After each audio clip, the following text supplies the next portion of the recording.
thank you so much for being here, guys. Well, first of all, I wanted to introduce ourselves and a little bit about what we're going to be doing here today. My name is Andres Ayesta. I am a registered dietitian. You guys know what that is and kind of what I do, sort of, a little bit. Awesome. So I'm nutrition coach and nutrition educator. We live here in Tampa, and I'm actually gonna let GB, my wife, to actually introduce herself and tell a little bit about herself and what she does as well. Hey guys, thank you for being here. I'm a recipe developer, mostly like healthy recipe developer and food photographer. Today I will be making a quinoa salad, and I try to make something like super like simple and fast, so you guys can like learn and do this on a regular basis, and you guys can understand that to have like to meal prep or to do like healthy lunches, it doesn't have to be like something so elaborated and it takes so long. So we'll be doing that. Yeah. So we're going to be preparing something. Obviously, it's already made as well for you guys to enjoy. And we're going to be passing some of those recipes out as well for you guys to actually try. In your hands, you're going to have like the recipe that you can take home with you. At the same time, you're going to have like a little handout that I created on meal prepping, because I feel like it's really good for people to know that have a job in an office and things like that, which is really interesting as far as like, how to follow a healthy eating pattern.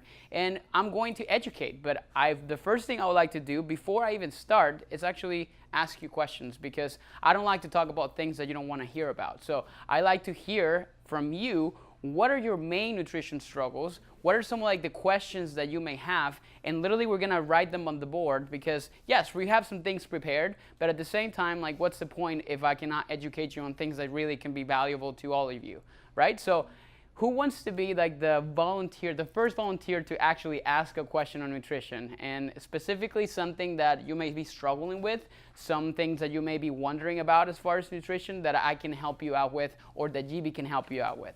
Peanut butter M&Ms. Random snacking, I think that would fall under. Okay. So random snacking. Gotcha. Okay, what else? What else do we got? I like that. It's supposed to be a safe environment.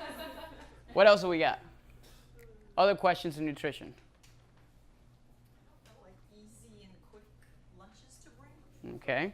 to work, something that doesn't. Easy lunches. What else? What about struggles? Things that you kind of like, sometimes like think a lot about as far as like nutrition, on like what to eat, on how to eat, on things like that are specific. Portion control. That's a good one. Okay. And making sure you still feel full like after. Satiety or feeling full. Ooh, those are good ones. We have some good stuff. Processed meals.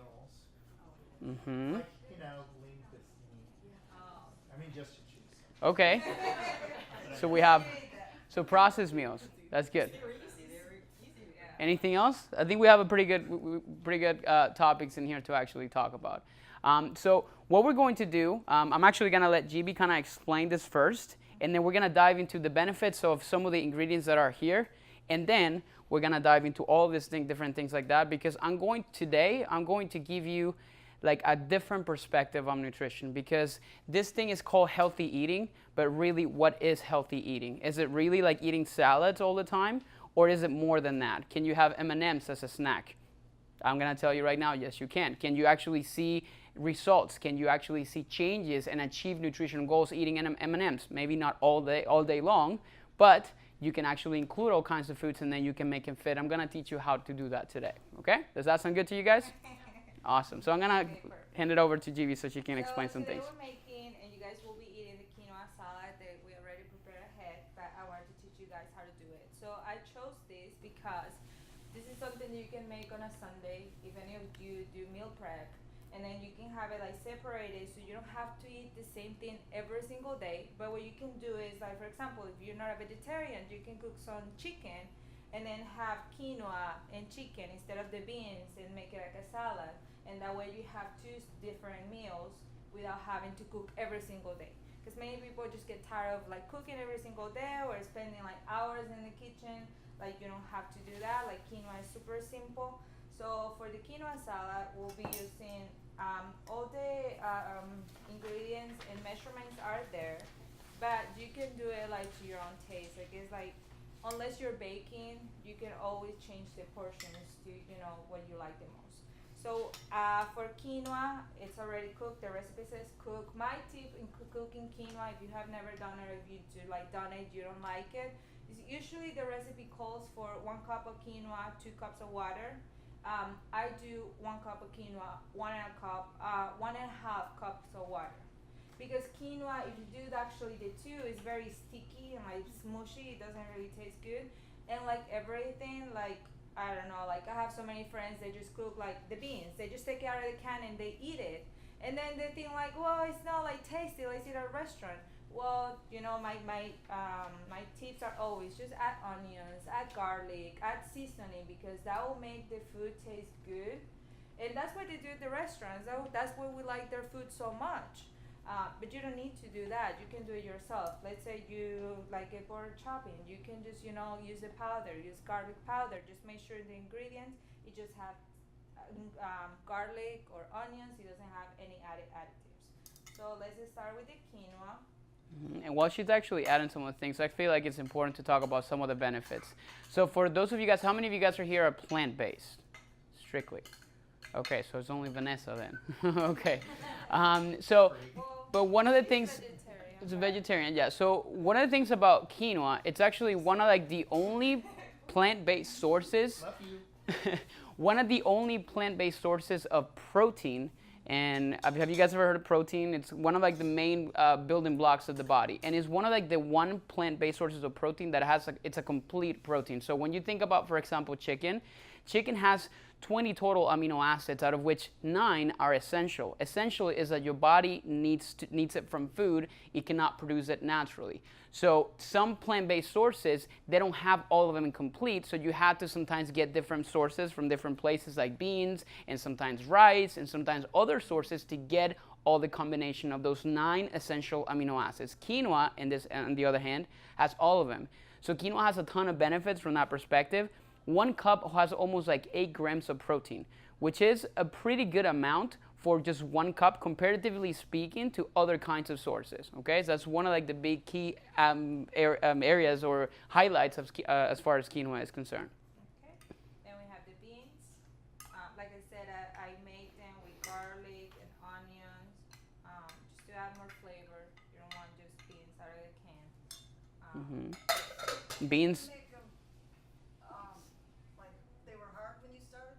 I get it in a can, like just organic, and then I just pour it, and then on a separate like pan, I cut and chop like onions and garlic and cilantro, just with a little bit of either avocado oil. I like to cook with that, and then just add it, like season it for a little bit, and then just add it to the beans, and of course salt and that to taste. Cook it?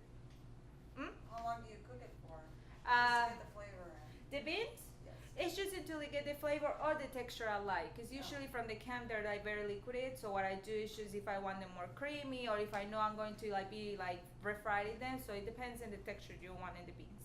Okay. But they're very like easy to make. Like they're super simple. And instead of you don't want to do it in a skillet, I could do it. Just add it to the beans. Cilantro adds a lot of flavor to the meals. If you like cilantro, I recommend to add it because it adds a really good flavor. And green onions. So we'll do that. And then we have chopped tomatoes. I have cherry tomatoes in here. And then we have purple onions. You can use any kind of onions. I think purple are more flavor, so I use that. And then of course cilantro. As a Hispanic, I think cilantro is like the best thing. So I use cilantro on almost everything. So, and we have Mexican cheese. So use that. You can use any type of cheese. If you don't like that one, you can use feta. If you are also like actually a vegan, there are a lot of like almond based like cheeses out there. They're actually really good. And then for lastly, the avocado. I made a note in the recipe. I actually, like if you're making this ahead, just don't add the avocado right away because it will get like nasty after a couple of hours. And then you just mix everything. It's like super simple. Yeah, and I think, yeah, one of the things I was just going to mention is like, from the perspective of like all nutrients, like I usually have, I call it a rule of 3. I'm actually going to write it in here so you guys can kind of like, take it away with you. Okay, so the rule of three, the way I kind of created it is like, there's three main kind of like nutrition components that a really healthy plate should always have, which is a good source of protein, a good source of high fiber carbohydrate, and a good source of either a fruit or vegetable and a healthy fat as well combined. Okay, so when you look at this dish that we're making, it's plant-based, but you're getting all of those components that I mentioned. Where do you get the protein? From the beans and from the quinoa. Where did you get the high fiber carbohydrates? You're gonna get it from the quinoa and the beans in itself. Where you're gonna get and also avocado is actually pretty high in fiber. And then where you're gonna get the healthy fats? From the avocado. And then the vegetables and the fruit, in this case, technically tomato is a fruit, so you're gonna put it on there, and obviously the onions and stuff like that. So this is a complete meal. So when you look at it, it has all the components of it. And I'm gonna talk about, somebody mentioned in here the random snacking and stuff like that. I'm going to tell you today why that happens. Why do you actually have that craving to reach for something in the drawer, and why do those things usually occur? And it has a lot to do with the component of your main meals and your lunches and your dinners and stuff like that. So we're going to chat about that. Okay. Well, this is ready. So honestly, that's all you have to do. Everything was seasoned before, so you don't have to add more salt or anything like that, unless, of course, you like to do that. You're more than welcome. But this is a complete meal. Like he said, it has everything. It has your veggies, it has your protein, it has your carbohydrates, like a good sort of carbohydrates, and it has protein for anybody who is actually a vegetarian. And like I said, if you meal prep this separately, then you can create different meals with chicken, with meat, with ground turkey, with wherever you like. Super simple and easy. So, and I think we're gonna pass out some obviously some plates for you guys to obviously try. So while I don't know if you're gonna do that right now, or did you want to do that? I think now. You can do it now or later. Okay. Yeah. However you guys want to do it. So right now I'm just going to educate you on all this stuff and talk about some of the fun stuff on nutrition. So why don't we start about from the whole cravings perspective? You mentioned you have M&Ms in your drawer. I'm guessing, right? Yeah, I actually have a chest full of them. Okay, you have a chest full of them. So let me ask you a question. So why do we crave sweets? Does anybody know that? They're pretty, the simple response is because they're delicious, right? But do you ever stop to think, why do we actually crave a food at any specific time? Anybody? Because you're lacking something. You're lacking something. It's a response from your body to tell you hey, what's your name, sir? Norwood. So Norwood, you haven't really given me enough food today. You haven't really given me enough fiber. The tank is actually not full in this point.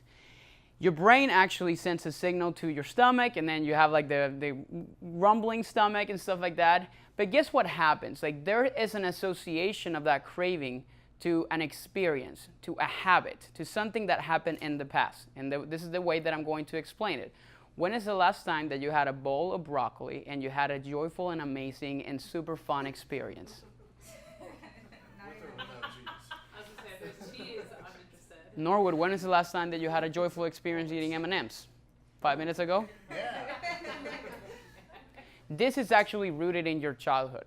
How do we actually kind of with kids, how do we, reward them with things sometimes? It's with food. So you make an association between those two things, so you don't ever crave the things that are actually going to be the better for us from the perspective of filling us up. We're going to crave the things that actually make us feel good. In this case, it's going to be sugar, or things that make us feel, and in some other people it's going to be fried foods, and depending on that. Not necessarily that they're bad, but they're still not filling the void that actually your body requires. When your body is telling you it needs food, it's because it needs carbohydrates, proteins, fats. And a lot of times when we have that, then we're not really feeling that out. Now, does it mean that we can't have that and that is bad for you? If that's the only thing that you do, absolutely not. But for example, if you have a good meal, and let's say I'm gonna take lunch as a perfect example out of this. You have something like this that is full with fiber. Fiber is one of the components of carbohydrates that make you feel a lot more full. If you have this compared to, for example, a white piece of bread, like a chicken sandwich with just white bread, guess where you're going to feel a lot hungrier faster than, depending on which option you have. With the white bread, because there's not a lot of fiber. Your blood sugar responses actually goes up, but then usually tends to go down because your body chews down that carbs very, really, really fast, right? Instead, if you can have a carbohydrate that goes up, but then you maintain it, guess what? Norwood is not going to have that craving for the M&M. Maybe he'll have it, but not in the same amount. Make sense? So these are like involuntary things that you're doing voluntarily for your body to actually not crave those things in the same way. You know, we always talk about this stuff because it's exactly what happens all the time at any given moment. Like, how many of you guys have massive cravings like at 9 o'clock before you're going to bed, or you know, at that time that you want to like literally go and find every single thing that is in your kitchen, right? Why do you think that happens? A lot of times we don't see the result that we're looking to see from the nutrition perspective because sometimes we don't eat enough, or we don't eat enough of the right things. I can guarantee you that if all of you guys would start to kind of like make smaller adjustments to the types of foods that you consume on a daily basis, your cravings at night would actually going to be a lot more control because you feel satisfied. Your body feels satisfied. It's not going to tell you like, hey, you haven't really given me enough today. You know, you haven't really given me enough energy. So that's one side of the spectrum. So I think we kind of cover that. Did that answer your question? Yes, sir. Okay. So random snacking is a big thing. Anything you wanted to add? No, it's just your body is like a car. You know, if you put in the wrong fuel, then of course you're not gonna move. You're gonna feel tired, and then you're gonna like it needs more because you are not like, let's say you're putting instead of gas, you're putting water. Yeah, it may be full, but it's not enough to like. It's not giving you the right energy. So that's why you're always hungry. You're always craving, and you're always have this need of like what the body really needs. Yeah, so that's like that's the first thing that we had to kind of like address when it comes down to it. So simple practical applications. When you think about, for example, like your main meals, figure out the best way that you can increase the amount of fiber and protein. Those are two things that, believe it or not, when you have those two nutrients, your body burns more calories because it takes a lot more from your body itself to break that down. Compared to, for example, if you have sugar or fat, it's very quickly digested. Like, I'm gonna give you the best example. Like, I recorded a podcast a couple of days ago, and one of like my guests actually told me, imagine when you eat, for example, 100 grams of chicken. When you eat 100 grams of chicken, 30% of the calories from that chicken, or 100 calories worth of that chicken, 30% out of that, your body is using just to break it down and digest it. So you're burning more calories when you're actually increasing the amount of protein that you're consuming. That compares to maybe like 5 to 8% of, for example, if you would have a tablespoon of olive oil. Not necessarily saying that olive oil is bad. I'm just kind of explaining to you what the effect it actually has. So those are like smaller little changes. So if you're going to choose every single meal that you have on a daily basis, make it the rule of 3. Have a good source of protein. Have a good source of high fiber carbohydrates that you know are going to give you, we're going to call that long-lasting energy. Long-lasting satiety, which is going to be something that somebody else in here also addressed. You don't feel as hungry. And guess the other thing too, when you're in each one of those offices, I'm sure stress levels go up and down depending on the day, right? Stress eating is a big thing, and it's a real thing. It happens to you, it happens to me, it happens to her, it happens to everybody. Emotional connection. Now, if you learn how to fuel the body properly, then the stress obviously kind of gets away from just the food itself, and you focus on other things. Okay? That's like the biggest thing that kind of like the main takeaway that I want to make sure that I get you guys to actually take from this like small talk that we're going to have. Does that make sense to everybody? Any specific questions about what I just talked about? Okay, what did we cover? We covered satiety, portion controlled, and processed meal. Those are like a couple things that we're going to try to like, finish up in the last like 5 minutes. I'm going to pass the food so they can eat while you explain that, because then we have the second group. Okay, yeah, so we'll do that. So from the portion control perspective, it's all about, like, I like to kind of use like visual estimations, and a lot of times I use my hand for that, okay? So there's simple rules that I try to establish. The palm of your hand, that's about 3, from the protein perspective, that is like 3 ounces of protein. Usually, that's a pretty good serving from somebody average, like, it depends on the person. 1 to 2 palm size is a really good idea to have, okay? From the perspective of carbohydrates, like, a palm, like basically like a bowl like this with your hand is about half a cup of anything that you have. For example, rice, quinoa, anything of that sort. You put 2, that's a cup. When you're looking at a plate, if you go to a buffet or if you go to a restaurant, you're probably going to find that it's a lot more than this. You're probably going to find that sometimes it's a lot more than this. right? So that's how you determine like the whole portion aspect of things. So at this point, it's really important for you to figure out and to visually estimate the things that you're putting on your plate. So right now, like most of like the dishes that you're getting is probably going to be like a combination of both. So it's about a cup worth of everything. Is that a good portion for you? It really depends too. That's like the whole intuitive eating aspect of thing comes in as well. This meal is going to fill you up a lot more than, for example, a McDonald's cheeseburger. That's an example. Why? Because in a cheeseburger it doesn't have a ton of fiber, and you're not going to feel like the same way from that perspective. So that is like the biggest thing as far as portion control. And when I think about, for example, a plate, if you kind of want to have like a better visual estimation of that, I kind of like to split it when it comes down to the rule of 3 as like a big circle, right? So that's your plate. Now, if your goal is, let's say, for example, fat loss, and this is something that you want to work on right now, I usually kind of split it up this way, in which half of the plate is going to become fruits or vegetables, and then the other part is going to be your protein, and the other part is going to be your carbohydrates, which all are going to become like, kind of like the rule of 3 basically, right? So if you think about what you have in your plate, well, this is a combination, so it's all mixed up. But if you think, for example, like a piece of chicken, that's as much how much it would be. You think about a portion of carbohydrates, quarter of the plate, and then a good amount of fruit and vegetable, for example, a salad and a hot vegetable, that's going to keep you full for ages. So you're going to crave less things actually when you're here in the office working. Now, can you enjoy like some M&Ms right after that because that's the dessert that you like to have? Of course. There's no foods that are good or bad. It's just how you choose to include them on a daily basis. If your diet is based out of like 80% M&Ms and 20% like fruits, vegetables, and everything. He's looking around. He's like, maybe. Then maybe not ideal, right? But if you switch that and you say, well, 80% of everything else and 20% the things that I enjoy, that I like, that changes that whole changes the whole like panorama and the whole conversation that we're trying to have. Good? Any questions about portion controlling? This is a good way to look at it. Even if you go to a restaurant, if you go out, you're at home, like you look at the plate, like does it have a really good structure in here? Like am I putting way too many carbohydrates in here if my goal is fat loss? Or if your goal is like just to maintain and just general health, maybe like this plate can have a little more carbs on that side. Not a problem. Right? And that leads to convenience because a lot of times we don't have a ton of time to cook. Does that happen to some of you guys? Yes? So that leads to obviously us buying processed meals. Are they good? Are they bad? This is the way I look at it. They're not necessarily bad, but they're processed. They add things to it.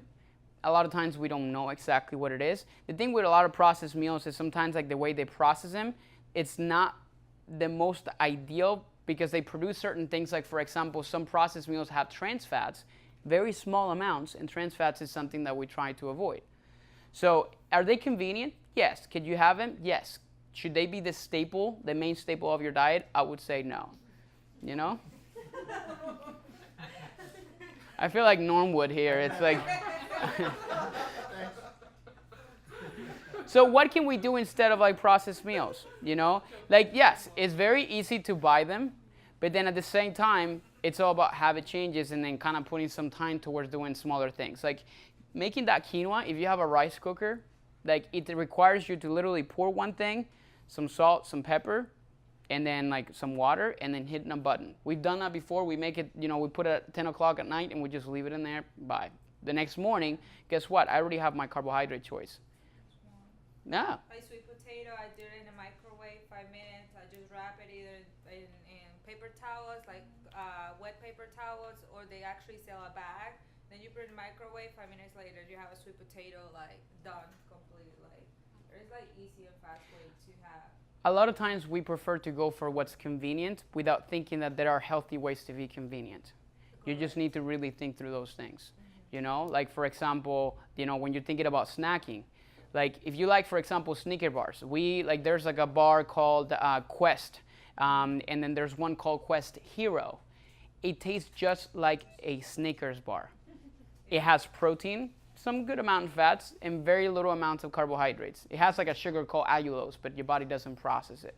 So that for somebody that needs convenience, that's a simple way to do it. Instead of the M&Ms, maybe dark chocolate.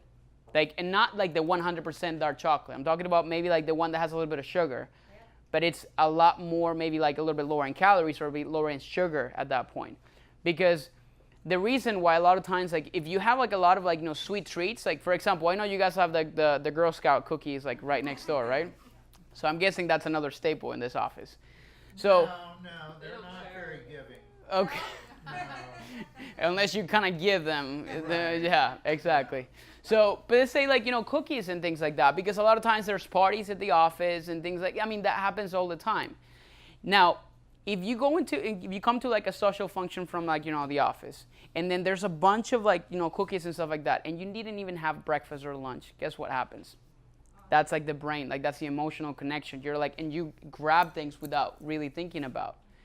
Instead, if you have a good meal before, you come in here, yes, you're gonna grab things because they're fun, you enjoy them, but you're not gonna have like nearly half of the things that you would normally have.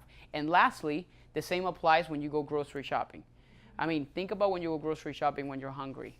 Compare the cart with a cart actually just like with a full stomach. Number one, you spend a ton more money on this one on things that you don't really need or some things that will probably go bad. And then the other, well, not necessarily because most of it's like frozen and we're gonna call it ice cream. And then on the other side, you're gonna have like a good or a better cart, less money, and more smart choices that you're going to make on there. Nutrition is not rocket science. It's just smaller choices that you make on a day-to-day basis. That's all what it is. So that's kind of what we wanted to I know we're kind of wrapping up. We have a couple more minutes. So, and we have a lot of fun doing this kind of events all the time. And definitely we wanted to thank you for being here today. One of the things that we do, GV has an Instagram account called GV_Hernandez, and we're going to try to get you, Vanessa, some of the contact, and maybe you can email blast it or so for all of them to know. And she creates recipes. So for like the recipe aspect of things, healthy recipes, especially baked products, then that's your girl right there to go and check out as far as that. And for me, what I really help people do, it's like coach them through their nutrition. Like you come to the office and you're here and you're trying to like, let's say, achieve your goal. You wanted to be healthier. You want to lose fat. You want to lose like, some weight or something like that sort. Or you want to gain some muscle mass. Depending on what the option is going to be, like my job is essentially coach people through that in a very high accountability environment. Without giving up the foods that you enjoy. Like how can you have M&Ms on a daily basis and still be able to see results? How can you have like these things and still kind of match them up with like the foods that you enjoy? It's flexible nutrition, and that's exactly what I teach. That's exactly what we thrive, and I'll be more than happy to stay. We're going to stay here after like 1:30, and we're going to hang around. If you have specific questions, we do have special rates as far as nutrition coaching for all of you guys here today. If that's something that you feel like you really need right now in your life, and I can help you achieve some of those goals in the next few months. Okay, so thank you so much for being here. Anything else to add? For the person that asked about the easy lunches, I know we have enough time, but if you go to like my website or my Instagram, there are